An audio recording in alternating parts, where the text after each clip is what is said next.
Hello, I'm Daniel Herbert, the managing editor of Boxing News, and this is our flashback section, looking back at an old issue of Boxing News. This one is February 27th, 1959. Front page is Erskine back on top. It's where Joe Erskine, the British heavyweight, beat Willie Pastrano in a 10-round fight at Wembley in London. Now, Pastrano in those days was a heavyweight, a very small heavyweight, though in later years he'd moved down to light heavyweight and become world champion at that weight. That was his best weight, really, but he's still trying his luck as a heavy in the late 50s. They brought him over to fight Joe Erskine. It was a good British heavyweight, and Erskine won on points. And apparently it was a fair decision. There was nothing wrong with the verdict. Mind you, Erskine was about 10 pounds heavier than Pastrano, and as I said, Pastrano did later move down to light heavy, so really he was boxing out of his division.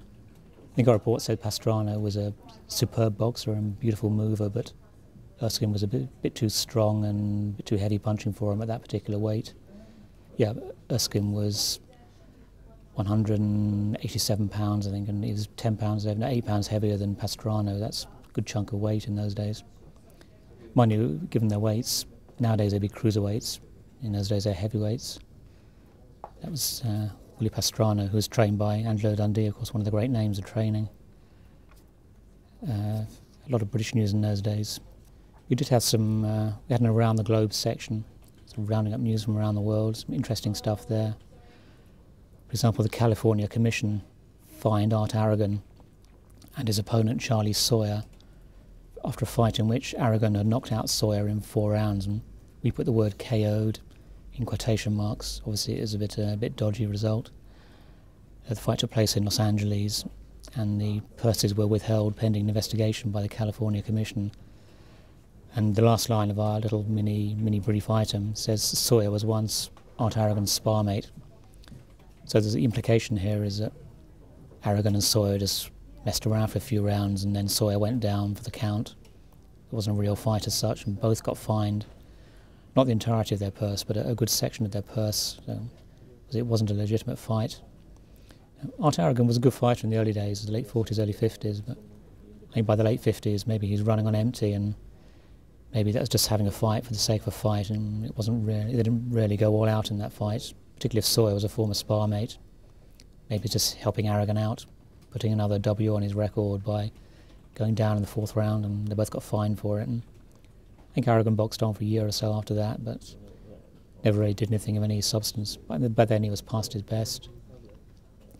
Also in the Around the Globe section, further down, there's a little one-line story quoting Whitey Bimstein, the veteran fight trainer, one of the great names of training back in the 30s, 40s, 50s.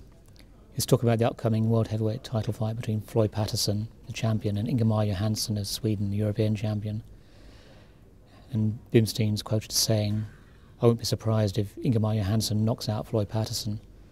Of course, that's exactly what happened. Johansson knocked him out. It was a big upset and a big shock result in the world of boxing. Although, of course, they met twice more, and Patterson knocked out Johansson in the 2nd and 3rd fights, but Johansson definitely KO'd Patterson in that first fight, so that was a good prediction there from Whitey Bimstein. Also, the very next item was saying Sonny Liston, the Philadelphia heavyweight, thought by many to be another Joe Louis in the making, disposed of Mike DeJohn in 6 rounds at Miami. Of course, 3 years later, Liston would be the world heavyweight champion after knocking out Floyd Patterson. Took the title off Floyd in 1 round and then retained it with a 1-round knockout over Floyd, so clearly he had the Indian sign over Floyd. But in those days, late 50s, Sonny Liston was still moving up the rankings and making his name. Also on the international front, we had the news that Charles Lumet of France, former European middleweight champion, had announced his retirement from boxing. Also, he's interesting quoted as saying that he had no intention of coming back. Also, he had no intention of trying to make it as a professional wrestler. Now, it's interesting that we'd include that item in the news story. In those days, a lot of fighters would retire and they'd be broke, or they'd very quickly be broke, because they'd have massive tax bills, or they'd have to pay off several managers or promoters. So quite often, if they couldn't box again, they would come back as a professional wrestler. For example, that's what Joe Louis did. Joe Louis had to turn to wrestling and to try and make ends meet when he had a massive tax bill to the US government. which never did pay off. In the end, I think they just wrote it off. He had no chance of paying it off. But Charlemagne was saying he definitely wouldn't become a wrestler. So that's good to hear. And I don't think he did. I mean, I think he died in the mid-80s, Charlemagne. But he never did come back. He finished in '59, and that was the end of his career. Also looking around the paper, we had entire British rankings. Every single name, every single British boxer ranked in the divisions. Well, 8 divisions as existed there. Now we have 17. Much harder to do that over 2 pages then. In those days, it's mostly British news. We tried to get overseas news in where we could. For example, Dave's a hit in New York. There's a British boxer called Dave Coventry, who's from Liverpool. He's now based in Irvington, New Jersey. We're saying he's beginning to attract the attention of the New York boxing crowd. He was still only 18 days, so he moved very young. He stopped Juan Rivera at St. Nicholas Arena, then appointed Tommy Hayden in Madison Square Garden, so he's getting good opportunities. I think the St. Nick's Arena was one of the sort of nursery arena where young boxers would ply their trade and make a name for themselves, and if they were any good, they would then get a booking in the Madison Square Garden, which was the arena where all the big names of boxing would fight.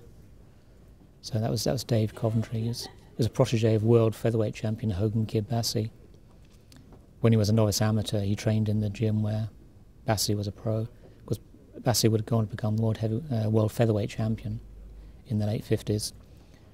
Dave Coventry never quite made it to that exalted level of the boxing.